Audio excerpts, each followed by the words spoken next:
अस्सलामुअलैकुम मेरे दोस्तों, क्या हाल है? ठीक हो? उम्मीद करदा सारे भाई खैर खरीत नाल होसन। माशाअल्लाह से हुण इस वक्त ग्राउंड अंदर मौजूद हाँ। काफ़ी हद तक कम हो चुका, तुम देख रहे हो कि हर तरफ ग्राउंड की सफाई हो चुकी, ग्राउंड लेवल हो रहा। साडी टीम अमदन अपने काम के अंदर मसरूफ अमल है। इंशाअल्लाह जैसे ही काम मुकम्मल होगा तो बहुत ज़्यादा प्रोजेक्ट जोड़ा है वो साडा कंप्लीट हो गया उसी का इंशाअल्लाह ताला। और ये साडा खुशबख्ती है, साडी खुशगलाकी है कि इंशाअल्लाह ताला ये काम कंप्लीट हो जाएगा साड़ी। और डंपिंग पॉइंट भी बन चुकिया, वो गेट वगैरह लग चुके हैं, पौधे लग रहे हैं। तो इंशाअल्लाह जैसे जैसे काम मुकम्मल हो सीगा तो सारे ने खूबसूरत वेखण नूं पार मिल सीगा।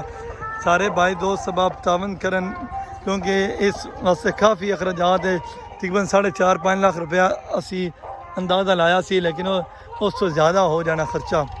तो इंशाअल्लाह असी बहुत जल्द थाने एक पार्क खूबसूरत पार्क वेखण नूं मिल सीगा और एक खूबसूरत माहौल बन सीगा इंशाअल्लाह ताला। अल्लाह ताला तुम जय खैर अदा फरमाए, खुशियाँ वेखो, खुशियाँ ना रहो। अल्लाह ताला तुम खुश रखे। इंशाअल्लाह नेक्स्ट एपिसोड च मिलते हैं।